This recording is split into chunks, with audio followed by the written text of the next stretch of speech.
మంత్రి శ్రమదానం ఏసీబీకి చిక్కిన సర్వేయర్ పాల్వంచలో వైరస్ వర్రి నకిలీ విత్తనాలపై నజర్ మరిన్ని విశేషాలు మన వార్తల్లో ఇప్పుడు చూద్దాం. ఏలూరులో వైరస్ వరితో జనం బెంబేలెత్తిపోతున్నారు. ఏలూరులో కరోనా కేసులు పెరిగిపోతున్నాయి. ఏలూరు కలెక్టరేట్లో 4 ఉద్యోగులకు కోవిడ్ పాజిటివ్ గా వైద్యులు నిర్ధారించారు. పీజీఆర్ఎస్ కాల్ సెంటర్ టీంలోని 4 ఉద్యోగులకు కోవిడ్ పాజిటివ్ వచ్చింది. కోవిడ్ కేసులు పెరగడంతో ఉద్యోగుల్లో ఆందోళన కనిపిస్తోంది. ఏలూరులో కరోనా పాజిటివ్ కేసులు 6కు చేరుకున్నాయి.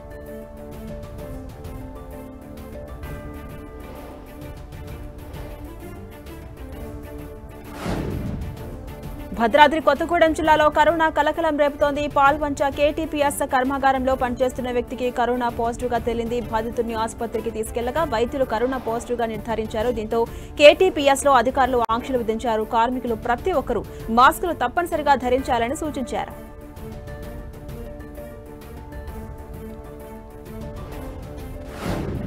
రాజన్న సిరిసిల్ల జిల్లాలో ఏసీబీ అధికారులు ఆకస్మిక దాడులు నిర్వహించారు. ఈ దాడుల్లో 15,000 లంచం తీసుకుంటుండగా రెడ్ హ్యాండెడ్ గా పట్టుబడ్డాడు సర్వేయర్ నాగరాజు. ఎల్లారెడ్డిపేట ఎంఆర్ఓ ఆఫీసులో సర్వేయర్ గా విధులు నిర్వహిస్తున్న నాగరాజు రైతు దగ్గర లంచం తీసుకుంటూ రెడ్ హ్యాండెడ్ గా పట్టుబడ్డాడు.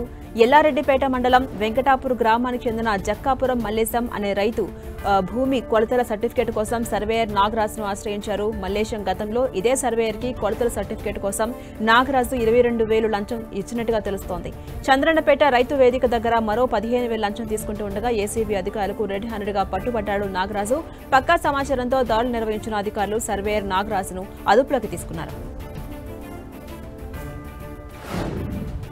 నిషేధించిన మావోయిస్టు పార్టీకి చెందిన 8 మంది దళ సభ్యులు ములుగు జిల్లా ఎస్పీ డాక్టర్ శబరీష్ ఎదుట లొంగిపోయారు. లొంగిపోయిన వారిలో మావోయిస్టు డివిజనల్ కమిటీ సభ్యుడు 1, ఏరియా కమిటీ సభ్యులు 2, పార్టీ సభ్యులు 3, మిలీషియా సభ్యులు 2 ఉన్నారు.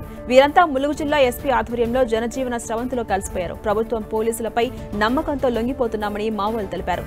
లొంగిపోయిన మావోయిస్టులకు ఒక్కొక్కరికి 25,000 చొప్పున రివార్డును జిల్లా ఎస్పీ అందజేశారు.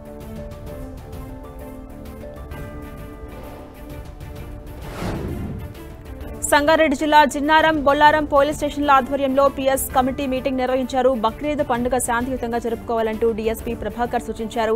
గోవధ జరిపించేటప్పుడు ఆవులకు లైసెన్స్ ఉన్న వాళ్ళు మాత్రమే గోవధ జరిపించాలని డీఎస్పీ వెల్లడించారు. గోవధ కార్యక్రమానికి ముందుగానే స్థానిక పోలీస్ స్టేషన్లో అనుమతులు తీసుకోవాలని సూచించారు.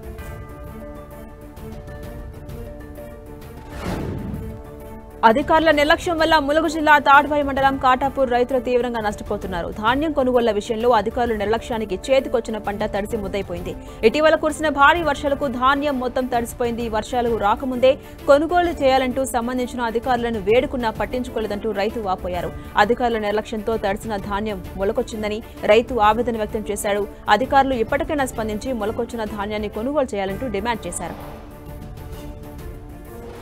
జోగులాంబ గద్వాల కలెక్టరేట్ కార్యాలయం దగ్గర ఉద్రిక్త వాతావరణం ఏర్పడింది. పత్తి విత్తనాల ప్యాకెట్లపై ధరలు పెంచాలంటూ రైతులు ధర్నాకు దిగారు. జిల్లాలో సుమారు 40,000 మంది రైతులు సీడ్ పత్తి విత్తనాలు సాగు చేస్తుంటారు. అయితే సీడ్ కంపెనీలు ధరలు తగ్గిస్తామని కొద్ది రోజులుగా ఆర్గనైజర్ల ద్వారా రైతులను భయభ్రాంతులకు గురి చేస్తున్నారని బాధితులు వాపోయారు. ఆర్గనైజర్లు, వ్యవసాయ అధికారులు కుమ్మకై తమను మోసం చేస్తున్నారని రైతులంతా మండిపడుతున్నారు. దీంతో ఒక రైతు బలవన్మరణానికి కూడా ప్రయత్నించాడు. 3 గంటల పాటు రహదారిపై బైఠాయించిన రైతులు ధర్నా వ్యక్తం చేశారు. అధికారుల వెంటనే స్పందించి విత్తనాలు సాగు చేస్తున్న రైతులకు న్యాయం చేయాలంటూ డిమాండ్ చేస్తున్నారు. రాజన్న సిరిసిల్ల జిల్లాలోని వేములవాడ శ్రీ రాజరాజేశ్వర స్వామి ఆలయ గోశాలలో కోడెల మృతిపై ప్రభుత్వం సీరియస్ అయింది. 2 రోజుల వ్యవధిలోనే 14 కోడెలు చనిపోవడంతో దేవాదాయ శాఖ డిప్యూటీ కమిషనర్ శ్రీనివాస్ రంగంలోకి దిగారు. వేములవాడ ఆలయానికి చెందిన గోశాలను పరిశీలించిన ఆయన ఆలయ ఏఈఓ శ్రీనివాస్ పై తీవ్ర ఆగ్రహాన్ని వ్యక్తం చేశారు. కోడెలను వెంటనే వయసు ఆధారంగా వేరు చేసి వాటికి నాణ్యమైన దానాను అందించాలంటూ ఆదేశించారు. గోశాలను ఎప్పటికప్పుడు శుభ్రం చేసి కోడెలు ఆరోగ్యంగా ఉండేలా చూడాలని తెలిపారు. గోశాలకు అవసరమైన సిబ్బందిని వెంటనే రిక్రూట్ చేసుకుని కోడెలను సంరక్షించాలంటూ ఆలయ ఏఈఓ శ్రీనివాస్ ను ఆదేశించారు. అలాగే వెటనరీ డాక్టర్ను నియమించి కోడెలకు వైద్య పరీక్షలు నిర్వహించాలని దేవాదాయ శాఖ డిప్యూటీ కమిషనర్ శ్రీనివాస్ ఆదేశించారు.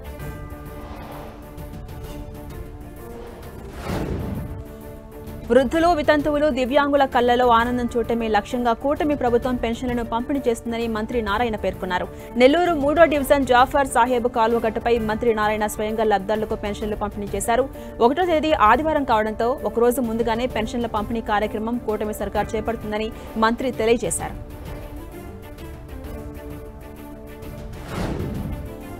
మాజీ సీఎం వైఎస్ జగన్ ను పింఛన్కు 1000 పెంచడానికి విడతల వారీగా 5 ఏళ్లు పట్టిందంటూ మంత్రి నిమ్మల రామానాయుడు విమర్శించారు. పశ్చిమ గోదావరి జిల్లా పాలకొల్లు నియోజకవర్గంలో పెన్షన్లు పంపిణీ చేసిన ఆయన చంద్రబాబు అధికారంలోకి వచ్చిన వెంటనే ఒకేసారి పెన్షన్ మొత్తం పెంచారంటూ గుర్తు చేశారు. విడతల వారీగా కాకుండా ఒకే రోజు పెంచి మాట నిలబెట్టుకున్నారని తెలిపారు.